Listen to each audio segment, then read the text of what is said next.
Hi అండి. ఎలా ఉన్నారు అందరూ? బాగున్నారా? Welcome back to taste and tradition. ఈరోజైతే నేను రంజాన్ పండుగ మరియు ఎండాకాలం స్పెషల్గా డ్రై ఫ్రూట్ రోల్ అయితే చూపించబోతున్నాను. హెల్త్కి చాలా మంచిదండి. పిల్లల నుంచి పెద్దవాళ్ళ వరకు ప్రతి ఒక్కరూ కూడా తినచ్చు. ఎందుకంటే ఇందులో మనం పంచదార, బెల్లం అదేమీ వాడకుండా చేస్తాం కాబట్టి హెల్త్కి చాలా మంచిది. స్టవ్ మీద ఒక ప్యాన్ పెట్టుకొని అందులో 1 టేబుల్ స్పూన్ వరకు నెయ్యి అనేది వేసుకొని వేడి చేసుకోవాలి.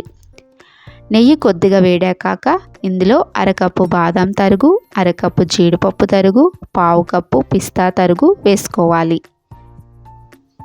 2 టేబుల్ స్పూన్ల గుమ్మడి గింజలు, 2 టేబుల్ స్పూన్ల సన్ఫ్లవర్ గింజలు, 2 టేబుల్ స్పూన్ల కర్బూజా గింజలు, పావు కప్పు వాల్నట్స్ వేసుకోవాలి. వాల్నట్స్ అనేది ఆప్షనల్ అండి, ఉంటే వేసుకోండి లేదంటే లేదు.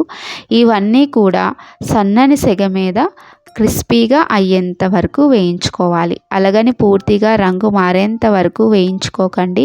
కాస్త క్రిస్పీగా అయ్యేంత వరకు ఫ్రై చేసుకుంటే బాగుంటుంది.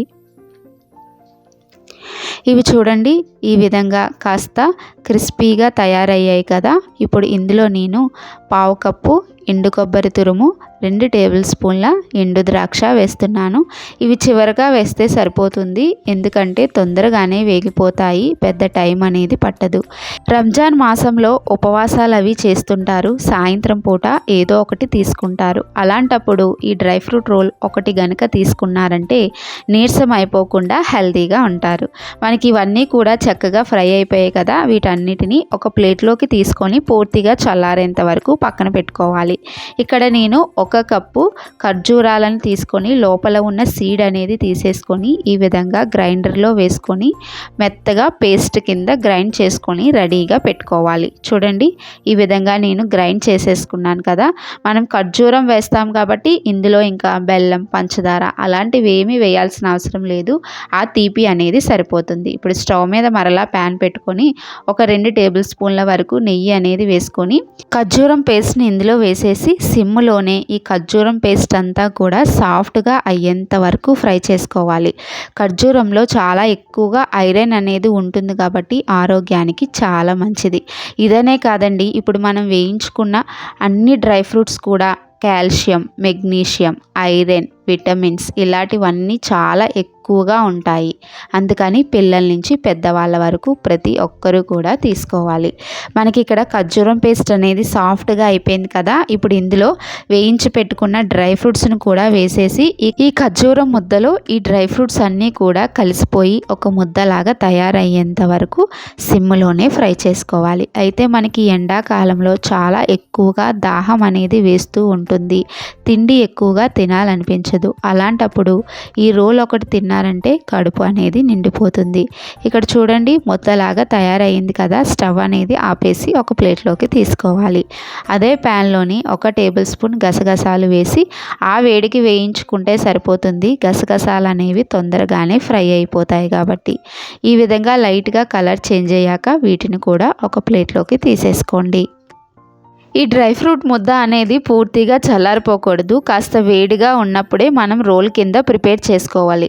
రోల్ కింద ప్రిపేర్ చేసుకున్నా పర్వాలేదు, లేదంటే లడ్డూల కింద చుట్టేసుకున్నా పర్వాలేదు. ఇక్కడైతే మీకు నేను రోల్ అనేది చూపిస్తున్నాను కాబట్టి ఈ ముద్దని 2 భాగాల కింద విడదీసేసి మొదటి భాగాన్ని రోల్ కింద చుట్టి చూపిస్తున్నాను. ఇప్పుడు పిల్లలకి ఎగ్జామ్స్ టైం కూడా కదండి. మార్నింగ్ ఎగ్జామ్కి వెళ్ళేటప్పుడు ఈ విధంగా ఒక డ్రై ఫ్రూట్ రోల్ అనేది ఇచ్చారనుకోండి, నీరసం అయిపోకుండా ఇంటికి వచ్చేంత వరకు యాక్టివ్గా ఉంటారు. ఎగ్జామ్స్ కూడా చాలా బాగా రాస్తారు. ఇక్కడ చూడండి, మనం రోల్ కింద చుట్టేసుకున్నాం కదా. ఒక బటర్ పేపర్ కానీ పాలిథిన్ కవర్ కానీ తీసుకొని దాని మీద ఇంతకుముందు మనం ఏదైతే గసగసాలను వేయించుకున్నామో వాటిని వేసేసుకొని ఇక్కడ నేను చూపిస్తున్న విధంగా రోల్ అంతటికీ కూడా ఈ గసగసాలు పట్టే విధంగా అద్దేసుకోండి. మనకి ఈ డ్రై ఫ్రూట్ రోల్ అనేది నెల రోజుల వరకు నిల్వ కూడా ఉంటుంది. మీకు ఇంకొక విషయం కూడా చెప్పాలి. మనం లాంగ్ జర్నీస్‌కి వెళ్ళేటప్పుడు ఫుడ్ అనేది సరిగ్గా అవైలబిలిటీలో ఉండదు. ఆకలి కూడా వేస్తుంది. అలాంటప్పుడు ఈ విధంగా మనం రోల్‌ని రెడీ చేసుకొని పట్టుకెళ్ళామంటే ఒక 2 రోళ్ళు గనక తింటే మనకి కడుపు అనేది నిండిపోతుంది. హెల్తీగా ఉంటుంది. నీరసం కూడా రాకుండా ఉంటుంది. ఈ విధంగా మనం పర్ఫెక్ట్ షేప్‌లో రోల్ కింద చుట్టేసుకున్నాం కదా! బటర్ పేపర్‌లో ఈ విధంగా చుట్టేసుకోండి. నేను చూపిస్తున్న విధంగా. ఈ విధంగా చుట్టేసి ఒక 10 నిమిషాల పాటు ఫ్రీజర్లో కనుక పెడితే కాస్త గట్టిపడి సెట్ అవుతుంది. ఈ విధంగా ఉన్నప్పుడే కట్ చేసేస్తే మనకి పీసెస్ అనేవి సరిగ్గా రాకుండా ముక్కల కింద అయిపోతుంది. కాబట్టి ఒక 10 మినిట్స్ పాటు ఫ్రీజర్లో పెట్టేద్దాము. ఇక్కడ డ్రై ఫ్రూట్ ముద్దను కొద్దిగా తీసి పక్కన పెట్టాను. లడ్డూల కింద కూడా చుడదామని. మీకు ఏది సులువుగా అనిపిస్తే ఆ విధంగా చేసుకోండి. అయితే ఈ లడ్డూలని మనం ఫ్రీజర్లో పెట్టాల్సిన పని లేదు. ఎందుకంటే ఇవి ఆల్రెడీ మనం లడ్డూల కింద చుట్టేసుకుంటున్నాం కాబట్టి. ఇక్కడ చూడండి 10 నిమిషాల తర్వాత నేను బయటికి తీసాను. మనకి రోల్ అనేది చక్కగా సెట్ అయిపోతుంది. ఇప్పుడైతే పీసెస్ కింద కట్ చేసుకోవడానికి బాగుంటుంది. చూడండి మనకి కాస్త గట్టిగా అయ్యింది కదా! ఇప్పుడు 1 ఇంచి గ్యాప్‌తో ఈ విధంగా పీసెస్ కింద కట్ చేయండి. మరీ పలుచగా కట్ చేస్తే బాగోదు. అందుకని 1 ఇంచి గ్యాప్ ఇచ్చి కట్ చేయండి. మనకి చూడండి ఈ పీసెస్ అనేవి ఎంత పర్ఫెక్ట్‌గా వచ్చాయో కదా! ఈ విధంగా మొత్తం అన్నిటినీ కూడా ఒకలాగే కట్ చేసేసుకొని ఒక బాక్స్‌లో గానీ, డబ్బాలో గానీ స్టోర్ చేసుకుంటే 20 రోజుల పాటు ప్రతిరోజు ఒకటి చొప్పున తిన్నారంటే ఎన్నో హెల్త్ బెనిఫిట్స్ ఉంటాయి. నీరసం అయిపోకుండా ఉంటాము. ఆకలి కూడా వేసినప్పుడు మనకి ఇదొకటి తింటే అంత ఆకలి అనేది పుట్టదు. మరి మీరు కూడా ట్రై చేసి మీకు ఏ విధంగా వచ్చిందో నాకు కామెంట్స్లో తెలియజేయండి. ఇందులో అయితే మనం బెల్లం, పంచదార అనేది వాడలేదు కాబట్టి పిల్లల నుంచి పెద్దవాళ్ళ వరకు ప్రతి ఒక్కరు కూడా తినచ్చు. మీకు ఈ రెసిపీ నచ్చితే తప్పకుండా లైక్ చేసి మీ బంధువులకి షేర్ చేయండి.